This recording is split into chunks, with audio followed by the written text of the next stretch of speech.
कहानी शुरू होता है नजुको से। वो इन डीमंस के ऊपर हमला कर देता है, पर ये डीमंस काफ़ी तेज़ है। नजुको के हमला करने से पहले ही ये डीमंस ज़मीन के अंदर चले जाते हैं। तंजीरो नजुको को अपने पास बुलाता है। नजुको अब अपने बड़े भाई के पास आने लगता है, पर तभी ज़मीन के अंदर से एक डीमन अचानक बाहर आता है और नजुको के ऊपर हमला करता है। नजुको बड़े ही आसानी से उस हमले से बच जाता है। नजुको तंजीरो के पास चला आता है। तंजीरो को याद आता है कि मिस्टर उरुकोयाकी ने को बताया था कि जब नजुको सोई हुई थी उन्होंने नजुको के ऊपर हिप्नोटिक चेन यूज किया था।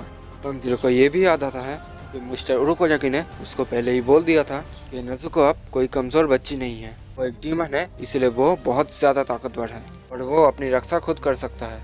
और ये चीज तंजीरो को अब यकीन हो चुका है।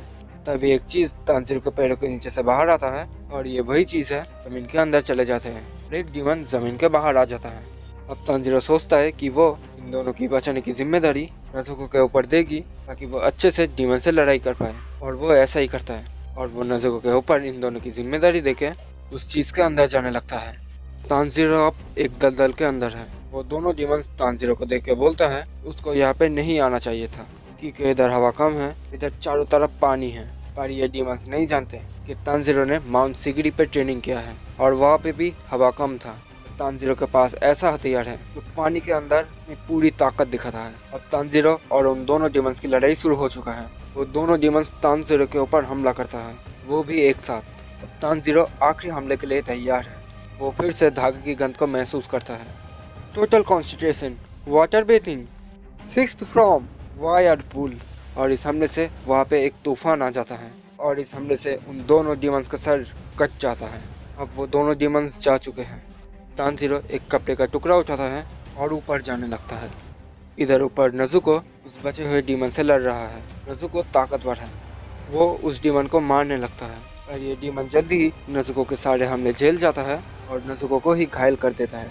फिर वो डीमन नजुको का सर फोड़ने के लिए उसके ऊपर हमला करता है, पर तभी तांजीरो दलदल से बाहर आके उस डीमन का दोनों हाथ काट देता है। वो डीमन महसूस करता है कि उसके दोनों डुप्लीकेट्स मारे जा चुके हैं। जल्दी मुझे बताओ, तुम मुज़ान किबुत्सुची के बारे में क्या जानते हो? और ये नाम सुन के ही वो डीमन कांपने लगता है। उसको याद आता है कि मुज़ान किबुत्सुची ने उसको कहा था कि अगर इस डीमन ने किसी को भी के बारे में बताया तो तभी मुज़ान इसको मार देगा। वो डीमन अब पूरी तरीके से डर जाता है। वो तांजीरो को बार बार ये बताने लगता है कि वो कुछ भी नहीं बोल सकता। तो तांजीरो भी समझ जाता है ये डीमन मुज़ान के बारे में सुन के बहुत ही ज़्यादा डर चुका है।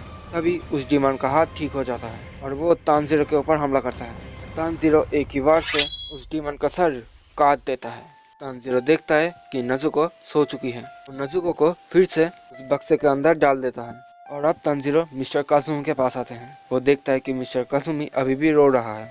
वो मिस्टर काजुमी को बताता है कि उसको सब कुछ भुला के आगे बढ़ना होगा और उसको जीना सीखना होगा। पर मिस्टर काजुमी इस बात से गुस्सा हो जाता है और बोलता है कि तांजीरो ये कभी भी नहीं समझ पाएगा। अभी तांजीरो मिस्टर काजुमी को वो कपड़े का टुकड़ा देता है, जिस कपड़े के टुकड़े में उन सारी लड़कियों की हेयर पिन्स है, इनको उन डीमंस ने खा लिया था। तांजीरो मिस्टर काजुमी को ये कपड़े का टुकड़ा इसीलिए देता है ताकि मिस्टर काजुमी हमेशा मिस्टर साकुतो को याद कर पाए, और वो उनसे अलविदा लेके वहाँ से जाने लगता है। मिस्टर काजुमी को ये महसूस होता है कि तांजीरो भी इस तरीके से दर्द से गुजर चुका है। वो तांजीरो को अपने बर्ताव के लिए माफ़ी मांगता है। तांजीरो मिस्टर काजुमी को अलविदा बोलता है और उस लड़की को मिस्टर काजुमी के हवाले करके चला जाता है। बस मैं ही नहीं, तुमने कितने लोगों को मारा है, कितने लोगों को टॉर्चर किया। मुज़ान किबुत्सुची, मैं तुम्हें कभी भी माफ नहीं करूंगा। अगला है असाको से टोक्यो। अफवाह ये है कि वहाँ पे एक डीमन है।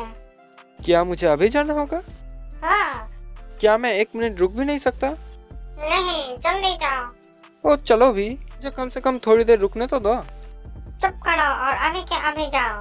तांजीरो असाकुसा शहर में पहुंच चुका है। शहर बहुत ही ज्यादा विकसित है, ऊंचे ऊंचे घर, चारों तरफ रोशनी और रात को भी लोगों के भीड़। तांजीरो भी ये सब देख के हैरान है। उसने भी इतना विकसित शहर कभी भी नहीं देखा। और तांजीरो थक चुका है। नजुको अभी भी नींद में है। वो एक दुकान से एक बॉयल नूडल ऑर्डर करता है और खाना शुरू करता है, पर तभी तांजीरो को एक गंध आता है। ये गंध बहुत ही जाना पहचाना है। तांजीरो अपना खाना गिरा देता है और उस गंध की ओर दौड़ने लगता है।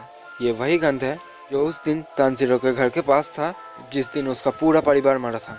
यानी कि ये गंध है मुजान किबुत्सुची का। तानजीरो उसके पास पहुंच चुका है। वो अपना तलवार पकड़ता है, पर इसके बाद तानजीरो जो देखता है वो देख के तानजीरो को यकीन नहीं होता। वो देखता है कि मुजान के गोद में एक छोटी सी बच्ची है और उसके साथ एक औरत है। ये छोटी सी बच्ची मुजान को पापा और उस औरत को मम्मी कह के पुकार रही थी। मतलब ये छोटी सी बच्ची मुजान की बेटी है और वो औरत मुजान की पत्नी। तानजीरो को समझ नहीं आता कि इधर क्या चल रहा है। दुनिया का सबसे पहला डीमन इंसानों के साथ इस शहर में रह रहा है और वो इंसानों के साथ ही परिवार बसा चुका है। क्या तुम्हें कुछ चाहिए बच्चे?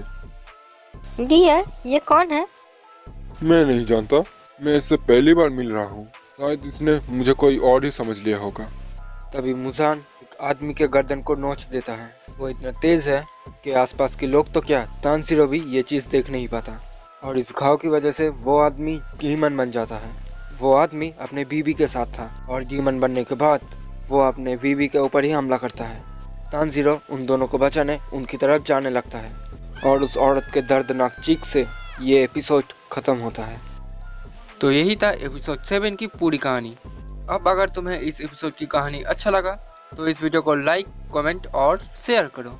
और अगर चैनल पे पहली बार आए हो तो चैनल को सब्सक्राइब करके घंटे को ऑल पे सेट करो। तो यही था आज का वीडियो। अब मिलते हैं नेक्स्ट वीडियो में, तब तक के लिए बाय बाय।